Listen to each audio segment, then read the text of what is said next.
It's crazy when you think about all the different kinds of foods we eat. We just swallow and hope it all works out for the best. Well, as it turns out, there are better ways to think about keeping our bodies humming healthfully along.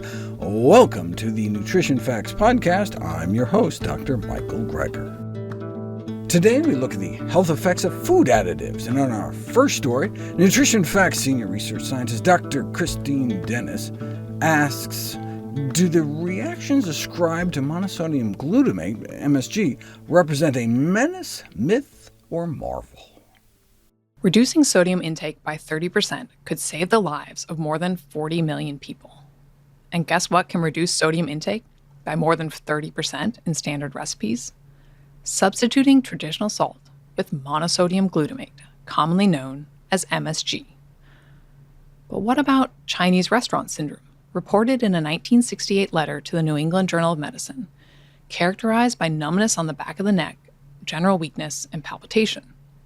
One of the proposed causes was MSG, a common seasoning often used in Chinese cooking. Since then, MSG has been blamed for causing numerous adverse reactions, including asthma, headache, and neuropsychiatric disorders. But is this so-called monosodium glutamate allergy a menace or a myth? You don't know until you put it to the test, or in this case, many tests, in a multi-center, double-blind, placebo-controlled, multiple challenge trial of MSG. 130 self-reported MSG-reactive volunteers first consumed beverages containing 5 grams of MSG or a placebo. And those who reported 2 or more of 10 different symptoms, such as flushing or headache, were then re-challenged in a dose-response study. Of the 19 people who consistently responded to 5 grams of MSG mixed in a drink, once MSG was given in a capsule, therefore ensuring people couldn't actually taste the MSG, which they could when it was mixed in a drink, only 2 people had reactions. The researchers noted that large doses of MSG without food may result in more symptoms, but no persistent or serious effects were observed. For context, estimated MSG intakes in the UK are about 0.58 grams per day, and in Asian countries such as China, Korea, and Vietnam, where it is a more commonly used seasoning, it ranges from 0.33 grams per day to 3.8 grams per day, which is generally much less than the massive 5 grams or greater single doses provided in the challenge trials. Yet only 2 out of 130 people who claimed to be sensitive to MSG had any more symptoms than when they just took a placebo. Given the controversy, consensus meetings with scientific experts convened in 1997 and again in 2007, and concluded that MSG was harmless and no dietary intake limits needed to be set. But in 2017, the European Food Safety Authority reevaluated the safety of glutamate as a food additive and decided to set a limit of 30 milligrams per kilogram of body weight per day, which is exceeded by most people every day. This limit was based off a rat study from 1979, with the EFSA citing potential neurodevelopmental toxicity concerns. But even the author of the original study says they failed to convincingly show such an effect. And given MSG's salt-reducing benefits, might it be A-OK as a much-needed tool to reduce sodium in foods? Now, MSG still has sodium. It's monosodium glutamate, after all, with about 1/3 the sodium of typical table salt. So a better salt substitute would be potassium salt, potassium chloride, which has the potential to save even more lives.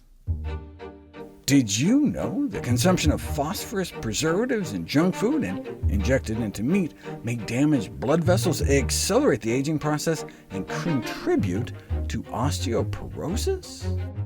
In my video, Treating Kidney Failure Through Diet, I profiled research suggesting that the use of plant-based diets may be helpful for patients with kidney failure, because control of dietary phosphorus intake is the linchpin in the successful control of a leading cause of disease and death in kidney failure patients, too much phosphorus in the blood.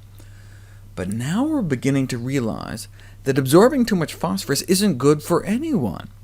Having high levels in our blood has been found to be an independent predictor of heart attacks and mortality in the general population, increasing the risk of not only kidney failure, but heart failure, heart attacks, coronary death, and overall death. Higher phosphate levels associated with a significantly shorter lifespan. Dietary intake of phosphate is an important matter not just for persons with kidney disease, but for everybody. It's thought to cause damage to blood vessels and accelerate the aging process, even potentially hurting our bones, contributing to osteoporosis by disrupting hormonal regulation.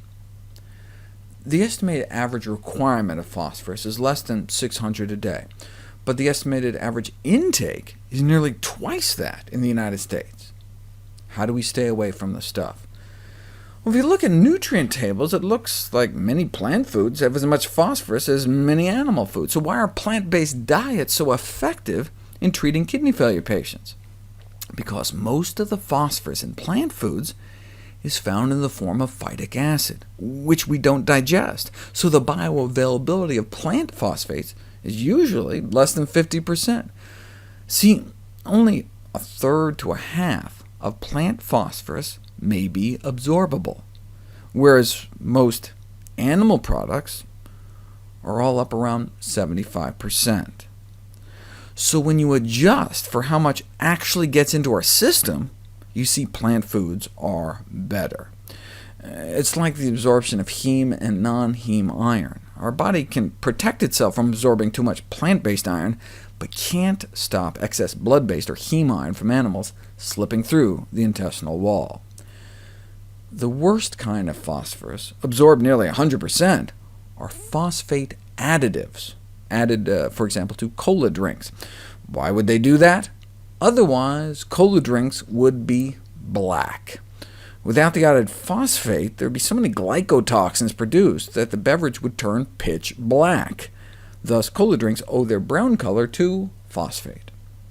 Phosphate additives play an especially important role in the meat industry, where they're used as preservatives for the same reason, to enhance a meat product's color, just like the dairy industry adds aluminum to cheese. Meat and poultry is enhanced, quote-unquote, by injecting it with phosphates. If you look at meat industry trade journals and can get past all the macabre ads for head-dropping robots for the kill floor and foot chopper offers, you'll see all these ads for injection machines. Why? Because of increased profitability. Enhanced meats have better color and less purge. Purge is a term used to describe the liquid that seeps from flesh as it ages. Many consumers find this unattractive, and so the industry views it as a win-win. When you inject chicken with phosphates, the consumer benefits through the perception of enhanced quality, and the processor benefits from increased yield, because they just pumped it up with water and they sell it by the pound. The reason is that it can boost phosphorus. The problem, is that it can boost phosphorus levels in meat nearly 70%, a real and insidious danger for kidney patients. But now we know it's a danger for all. Visit NutritionFacts.org/audio to see all the podcast episodes with descriptions that include links to their associated videos. Sources cited and other details are available on each video's page. Information about my books, How Not to Die, How Not to Diet, and How Not to Age, is at NutritionFacts.org/books. And as always, all proceeds I receive from the sales of all my books goes to charity. And sign up for my free newsletter at NutritionFacts.org/subscribe to stay updated on the latest bite-sized videos and articles. NutritionFacts.org is a science-based nonprofit. Everything on the website is free. There are no ads, no corporate sponsorships, no kickbacks, strictly non-commercial, not selling anything. Just put it up as a public service, as a labor of love, as a tribute to my grandmother, whose own life was saved with evidence-based nutrition. Thanks for listening.